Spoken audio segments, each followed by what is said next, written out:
प्यारे बच्चों, मैं राहुल सिंह आनंद बाल विद्या मंदिर स्कूल सीक्वेंस से।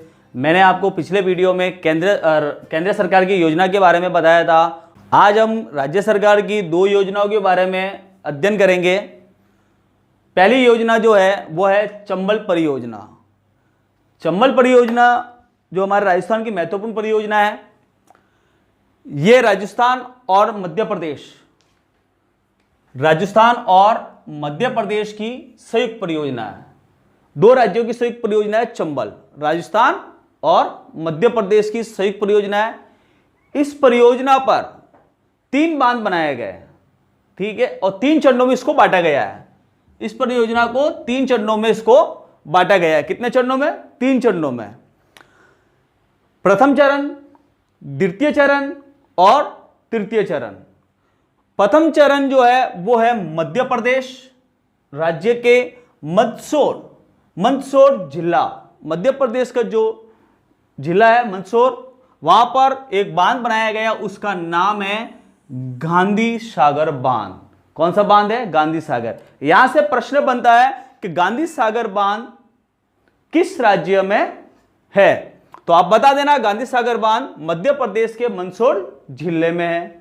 द्वितीय चरण में राजस्थान के चित्तौड़गढ़ जिले के रावतभाटा स्थान पर राणा प्रताप सागर बांध बनाया गया। यहां पर भी एक प्रश्न ऑब्जेक्टिव के रूप में बनता है कि राणा प्रताप सागर बांध राजस्थान के किस जिले में है या किस राज्य में है, तो आपको बताना है राणा प्रताप सागर बांध राजस्थान के चित्तौड़गढ़ जिले में। अगर जिला पूछे तो चित्तौड़गढ़ बता देना, स्थान पूछे तो रावतभाटा बता देना, और अगर आपको राज्य पूछा जाए तो राजस्थान बताना। अब चलते हैं हम तृतीय चरण पर। तृतीय चरण राजस्थान के 2 जिले हैं, कोटा और बूंदी। कितने जिले? 2 जिले, कोटा और बूंदी। उनकी सीमा, इन दोनों जिलों की सीमा पर जवाहर सागर पिकअप बांध बनाया गया। कौन सा? जवाहर सागर पिकअप बांध बनाया गया। किस पर? कौन से 2 जिले? कोटा और बूंदी सीमा पर जवाहर सागर पिकअप बांध बनाया गया। और कोटा के अंदर ही, कोटा पर ही कोटा बैराज विद्युत नहरों के माध्यम से, वहां पर बिजली बनती है कोटा बैराज पर, मगर नहरों के माध्यम से वहां पर सिंचाई की सुविधा भी की जाती है। नहरों के माध्यम से वहां पर सिंचाई की सुविधा भी की जा सकती है। तो इसका एक प्रश्न निकलता है, चंबल घाटी परियोजना राजस्थान के कौन कौन से जिलों से संबंध रखती है? कौन कौन से जिलों से संबंध रखती है? ये इसका उत्तर आप मुझे कमेंट बॉक्स में जरूर देना। अब हम दूसरी परियोजना की बात करते हैं जो राज्य सरकार की है, बिसलपुर परियोजना। यह बहुउद्देशीय जल परियोजना है। कौन सी है? बहुउद्देशीय बहुउद्देशीय का मतलब होता है जहां पर सिंचाई के लिए और पीने के लिए जल उपलब्ध होता है, उसको कहते हैं बहुउद्देशीय जल परियोजना। जो पीने के लिए भी काम आता है, सिंचाई के लिए भी काम आता है, उसको कहते हैं बहुउद्देशीय जल परियोजना।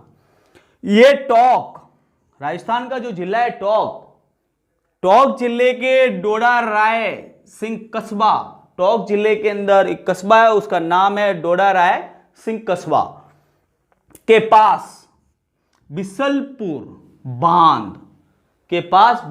बांध बनास नदी पर बनाया गया। वापस सुनना इस लाइन को। यह टोंक जिले के टोडा राय सिंह कस्बे के पास बिसलपुर बांध जो बनाया गया है वो है बनास नदी पर बनाया गया। कौन सी नदी? बनास नदी। इंपॉर्टेंट क्वेश्चन, बनास नदी बांध, बिसलपुर बांध। इसकी लंबाई बताई गई है 574 मीटर। 574 मीटर तो ये लंबा है, और इसकी ऊंचाई बताई गई है 39.5 मीटर इसकी ऊंचाई है। यहां से 2 नहरें निकाली गई है। कहां से? बिसलपुर बांध से 2 नहरें निकाली गई है। राजस्थान के जिले जहां पर सिंचाई और पेयजल कार्य करती है, राजस्थान के जिले जहां सिंचाई और पेयजल का कार्य करती है, तो वो मैं आपको राजस्थान के जिले बता देता हूं कहां कहां पर ये अपना काम करती है। सवाई माधोपुर जिले में सिंचाई के लिए पानी उपलब्ध कराया जाता है। जयपुर शहर जिसको गुलाबी नगरी भी कहते हैं, वहां पर पेयजल मतलब पीने के लिए वहां पर पानी उपलब्ध कराया जाता है। अजमेर जिला जिसको राजस्थान का हृदय के नाम से भी हम जान सकते हैं, अजमेर जिले के केकड़ी, सड़वाड़, ब्यावर, 3 कस्बे हैं, केकड़ी, सड़वाड़ और ब्यावर, वहां पर पेयजल मतलब पीने के लिए जल उपलब्ध कराया जाता है। अब हम बात करते हैं टोंक जिला, क्योंकि ये परियोजना बिसलपुर परियोजना बांध जो है टोंक जिले पर ही बनी हुई है, तब टोंक जिले की बात करेंगे तो टोंक जिले के अंदर 256 गांव, कितने गांव? 256 गांवों को सिंचाई 256 गांवों को सिंचाई के माध्यम से पानी वहां पर मिलता है। तो इस परियोजना बिसलपुर परियोजना से एक प्रश्न बनता है, 2 प्रश्न बनते हैं यहां पर। पहला प्रश्न है बिसलपुर बांध कौन सी नदी पर बना हुआ है? ये आप मुझे कमेंट बॉक्स में इसका उत्तर देना। दूसरा है बिसलपुर परियोजना द्वारा अजमेर जिले के, बिसलपुर परियोजना द्वारा, प्रश्न सुनना, बिसलपुर परियोजना द्वारा अजमेर जिले के कितने गांवों में पेयजल मतलब पीने योग्य पेयजल उपलब्ध कराया जाता है? इसका भी उत्तर आप मुझे कमेंट बॉक्स में देना। हमने 2 परियोजना पढ़ी, चंबल परियोजना और बिसलपुर परियोजना। अब हम तीसरी परियोजना की बात करते हैं, राजस्थान नहर या इंदिरा गांधी नहर परियोजना। सबसे पहले हम बात करेंगे इसके उद्देश्य की, क्यों इसका निर्माण क्यों किया है, किस उद्देश्य से इसको बनाया गया।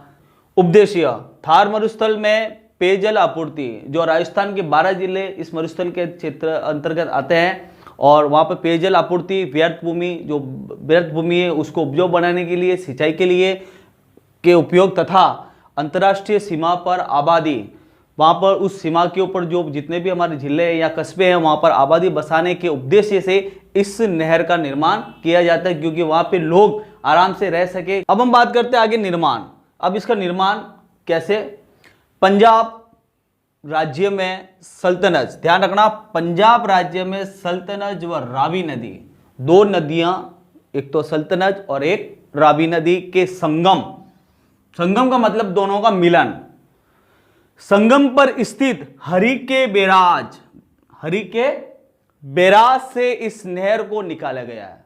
इस लाइन को मैं वापस बता रहा हूं, पंजाब राज्य में सल्तनत और रावी नदी के संगम पर स्थित हरि के बैराज से इस नहर को निकाला गया है, जिसकी टोटल लंबाई, राजस्थान नहर की टोटल लंबाई है हमारे पास में 649 किलोमीटर। टोटल लंबाई अगर बोर्ड के अंदर प्रश्न पूछ सकते हैं ये कि इंदिरा गांधी नहर या राजस्थान नहर की कुल लंबाई कितनी है, तो आप बता सकते हो। अब ये अलग अलग राज्यों के अंदर इसकी कितनी लंबाई है, तो हम बात करते हैं अलग अलग राज्यों में। तो राज्यों में इसकी लंबाई बता दे तो पंजाब में 169 किलोमीटर, हरियाणा में 14 किलोमीटर और राजस्थान में 466 किलोमीटर है। इस नहर से राजस्थान में 7 लिफ्ट नहर बनाई गई है। तो इन नहरों की सहायता से 9 जिले राजस्थान के, उसके बाद में 29 कस्बों और 3461 गांव जल इनको मिलता है इंदिरा गांधी नहर के द्वारा। इंदिरा गांधी नहर को 2 चरणों में बांटा गया है। कितने? 2 चरणों में। पहला चरण है राजस्थान फीडर नहर और दूसरा चरण है मुख्य नहर। तो हम बात करेंगे राजस्थान फीडर नहर की। आरंभ हुआ था इसका मसीतावली से, जो हनुमानगढ़ में है, और मुख्य नहर जो दूसरा भाग है इसका, मुख्य नहर मसीतावली से मोहनगढ़ के अंतिम बिंदु तक का भाग जो बाड़मेर के गडरा रोड तक है। इसको एशिया की सबसे बड़ी मानव निर्मित नहर भी कहते हैं, एशिया की सबसे बड़ी मानव निर्मित नहर। तो आज का ये राजस्थान नहर या इंदिरा गांधी नहर का टॉपिक यहीं पर खत्म होता है। Thanks for watching. जय हिंद, वंदे मातरम।